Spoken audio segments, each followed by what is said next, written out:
A lot of parents believe something deeply but quietly. Once you have children, serious Qur'an memorization is over. There's no chance for you to do it ever again. You've missed the chance that you had in your youth, the chance that you had before you became a parent or even married, and now you will never ever get the opportunity again.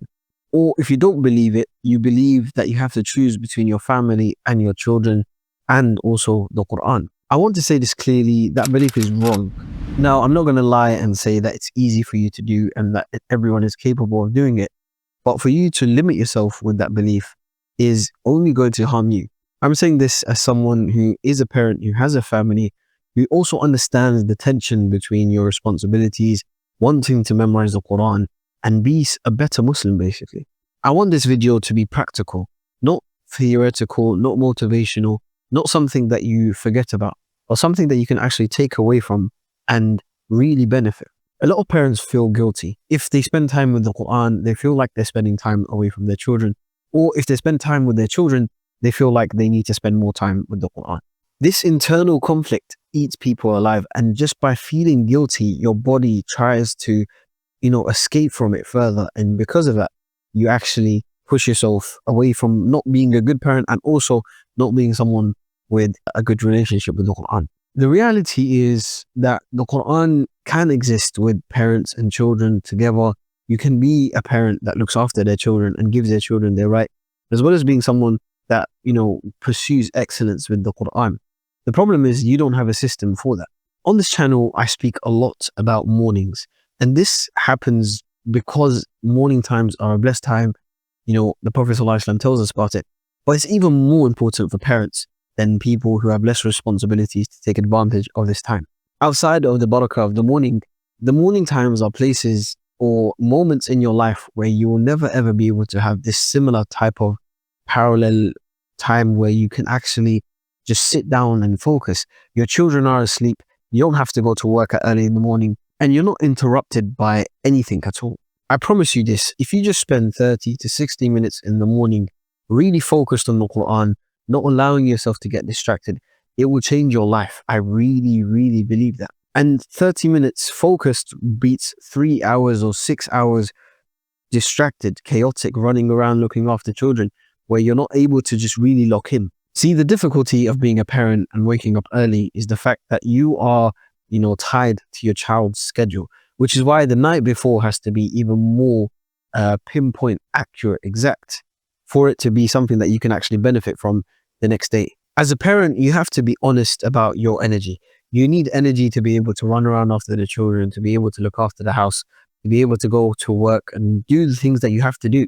So that means you have to make sure that you're getting the amount of hours of sleep that you need and being able to make sure that your children also get the amount of hours that they need. I remember with my son in his first year of his life, I barely slept at all. And the same happens to most parents where your newborn doesn't have a sleep routine. They wake up throughout the night crying for milk. And that, of course, affects your day. And because of this, you need to understand what type of parent you are, what stage in the parenting journey you are at. If you have a newborn, you're not sleeping properly, there's no point really trying to go and memorize the Quran when you're knackered, when you're tired, and you have so many responsibilities.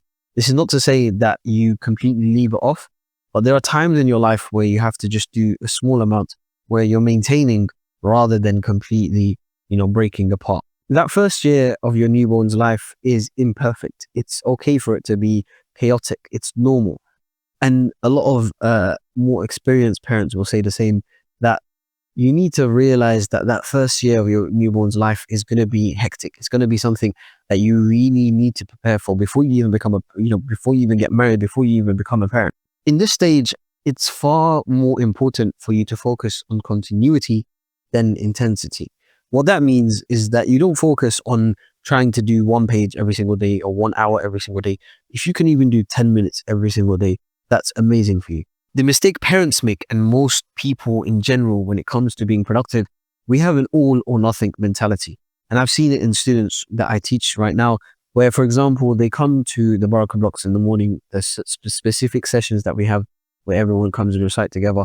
They may come for 100 minutes one day, and then the next day they come not at all. They come maybe 10 minutes. And that quick drop off is not because that they're lazy.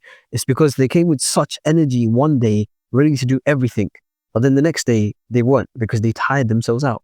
Now, here's a principle for all parents, no matter what, where if you're in the newborn stage, whether you're in the newborn stage, sorry, or if you're, if your child is a toddler, grown up, as parents, we were never ever meant to do parenting alone.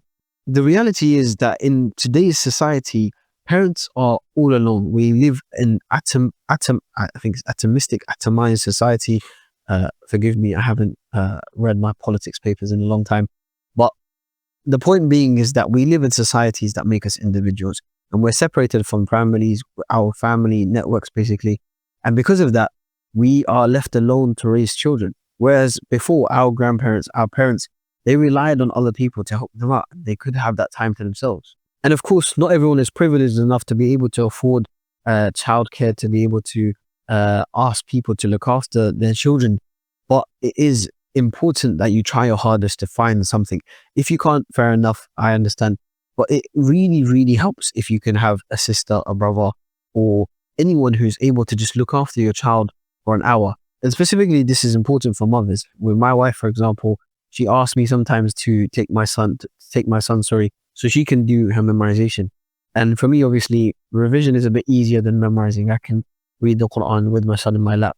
Whereas my wife, she has to memorize, and that means she has to be a bit more focused than I have to be. What you have to do in your life is to realize what you have. You have certain privileges, and everyone has certain privileges and certain disadvantages.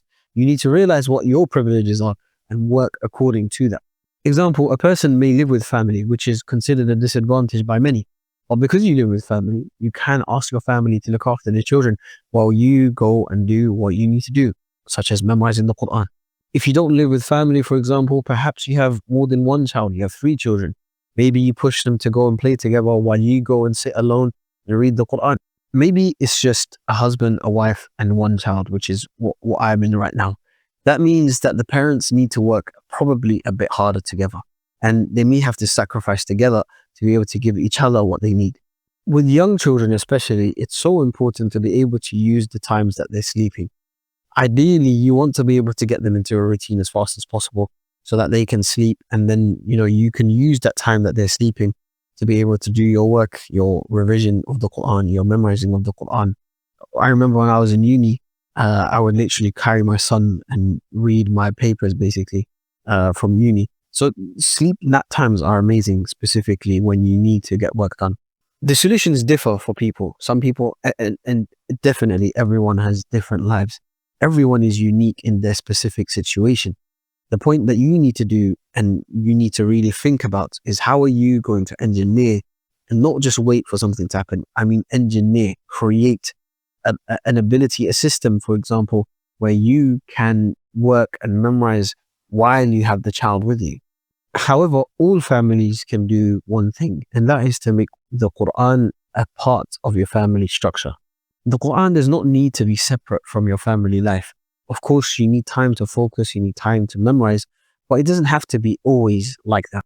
When you're reciting around your children, you are listening to the Qur'an all the time. Your children are consuming that with you. And of course, they are going to remember that when they're older. And I'm saying this from experience. The children that have parents who have read the Qur'an, even if they're not Hufaz, they are consistently reading the Qur'an. These children tend to have far, far better relationships with the Qur'an when they grow older than children who didn't have parents that read the Qur'an. My son, for example, he has a funny thing where while we're playing the Qur'an, or if we're reciting the Qur'an, ever since he was a little child, a little baby, a newborn but quite young, he would like hum with the Qur'an. And now he's started to speak. He says Ameen. He says Ameen while we're reading the Qur'an, basically.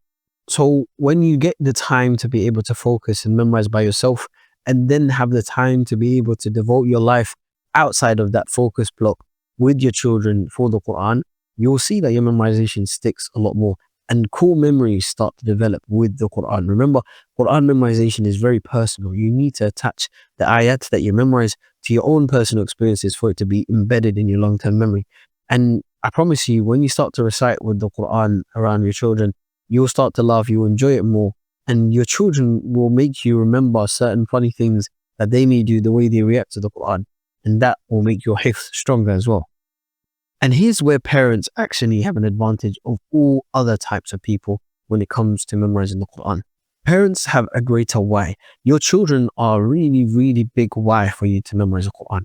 There are countless amount of examples in my Mutqan Hifz course where brothers have said to me, I want to memorize the Quran because I want my child to do the same. I want my children to have someone that they can look up to as a father, as a mother, as someone that they can go and be inspired by. You ask a young child who has been forced by his parents, why do you want to memorize the Quran? The majority of the time, just to get out of saying trouble, they'll say, I don't know. So like I said before, everyone has different advantages and disadvantages, different privileges. Use your secret, whatever it is, privileges that you have, that Allah has given you for your advantage. You have a stronger why than anyone else. You need to go and use that for your advantage. So you see, memorizing the Quran while raising children is difficult, but it doesn't have to be impossible. It takes being mindful with your time, and more mindful than you would be if, for example, you were single or unmarried or without any type of responsibility. And because of that, you are really forced to become a better person. Your children are forcing you and expect it from you to be the best parent that they have. They will not have any other parents. You are the only parent that they will have, and you have the responsibility not just to clothe them, not just to feed them, not just to give them a roof over their head, but to give them that spiritual nurturing. And the only way they will get that spiritual nurturing is by you being someone that is constantly trying to improve themselves. Make sure you fashion the time out of your schedule. Make sure that you get the help that you need as a parent from outside, the home, maybe even inside the home if you can't find it.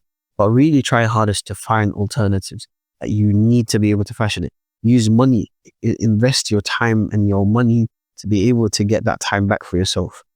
Build the relationship with the Quran, and your household will follow. That is something that a parent will always look forward to.